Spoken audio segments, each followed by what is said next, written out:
Brian Karscig interview, take one. Pretty cool. I like we're in your music studio here. We're here. It's almost like it was built to be a music studio. Yeah, I mean, the people who lived here before had it like a home movie theater. I don't know what else it would be used for, you know? It's a perfect little one-man recording studio. I mean, for you, it's perfect to be a music studio, but I mean, do you do anything else that's not music related? Like, could you have put like a model railroad down here? Yes, which actually we're in discussions to have that plotted out here very soon. Like back in the day, you were more like East County. Is that where like Convoy was kind of? Yeah, back in the day, it was like you lived in PB, which wasn't a very like super nice neighborhood back then, believe it or not. Or we could get just a giant house for super dirt cheap out in Hamul when Hamul was basically Hoolies and nothing else. We moved into this house that was like built into a boulder. So the boulder was one of the walls. The house was built around it. The sonics in it were just naturally great with real high ceilings. In the cement around the wall, there was all these little pineapples, like these bronzed pineapples. So we set up shop, started recording what would be Convoy's Pineapple recording sessions, called it that mainly for the pineapples, but then also we decided to name the record label the Pineapple Recording Group. From there, we just started touring like a shit ton. We'd started as like weekend warrior tours. If we were in school or had jobs, we'd take off Friday through Sunday. And then it just became a full-time thing when we signed a deal with Sony, the hybrid imprint on Sony. And this is all under Convoy? This is all under Convoy. So we were kind of getting an education here, making shit money, touring in this RV that was just disgusting. Just playing 6-7 nights a week, kind of really just getting better at what we did. And when we did that for 7 years straight, we got what was called shelved, where they bring in a whole new influx of employees, and the ones that really liked Convoy are no longer there, but you get this guy who goes, oh, okay, I'm working this band, I don't know what to do with it, I'll put them there until I think about it. So we are working on this second record, they're not promoting it, and we've had to kind of figure out a way out of our contract. So we broke the band up.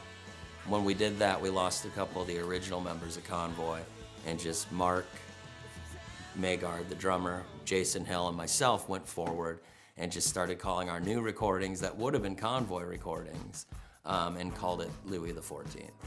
Yeah, I didn't know that. I thought it was kind of just like, it was one chapter, and no, yeah, it was the opposite, because Jay and I were kind of like the other guitar players in Convoy. Robbie was such the musical shredder. When he decided to not carry on, Jay and I are like, shit, now it's like the guitar playing's up to us. And we played just a different kind of sloppier guitar, I guess. And so it dramatically changed the sound a bit. But it was really cool when we started actually touring and trying to get a network going of interest. We'd already spent the last 6-7 years playing 6-7 nights a week together. So we kind of appeared as this new band out of nowhere that really could. But you're seasoned vets at this time. Seasoned vets, kind of, in one sort of way. And that just became the life there for us for probably the last 15-16 years, just touring. And you start locally, you move out to the coasts, and you do America, Canada. Next thing you know, you're England, Europe, Australia, and the rest of the world. And first, I should say, Loudspeaker kind of was the birthing tide pool for every band I've been in, really. Convoy, Lou Niles really championed. I know Al really liked it too. Tim Piles has always been involved with the bands. The transfer from Convoy to Louis was tough in the local scene because our local fans really loved Convoy. When you break it up and your sound changes, you change your name. It wasn't a warm embrace at first, but Hillary, I remember, when she was at 91X, grabbed this song, God Killed the Queen, started playing it. The response to it was pretty cool on local radio. And then Al Guerra put on Finding Out True Love is Blind, which that eventually got popular locally on local radio, and then started spreading out. K-Rock picked it up. All these bigger stations started playing the song, and we were just this band that I was literally, our Pineapple Recording Group record label was a CD printing machine in my bedroom that would print the art and song titles. and we'd sell those at shows and at Music Trader.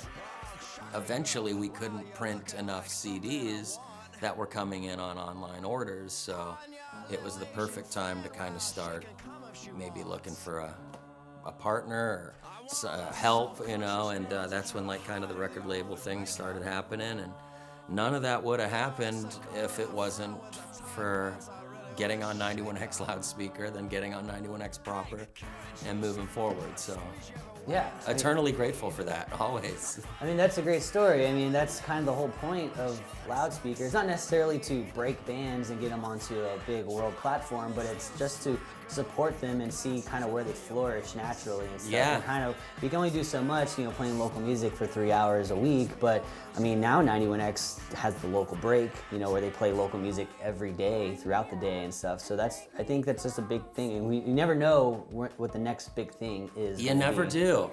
But the support system's there, and it gives musicians kind of this carrot to chase, you know. Starting out, I always wanted to play the Casbah. You kind of have to work your way up to that, though. Play some coffee shops or whatever. And Loudspeaker, same thing. You could send in your music week after week, but you're just kind of really hoping that your song gets played. You know, you have your fans call in. You know, it's like milestones. You know, this year, I hope that we're playing the Casbah and our songs on Loudspeaker. Next year, I hope we're touring the world and we're all over the radio. I don't know. But it's a great milestone marker. It's a supportive network, and shit, we'd be bummed if we didn't have it in San Diego, really, as local musicians here.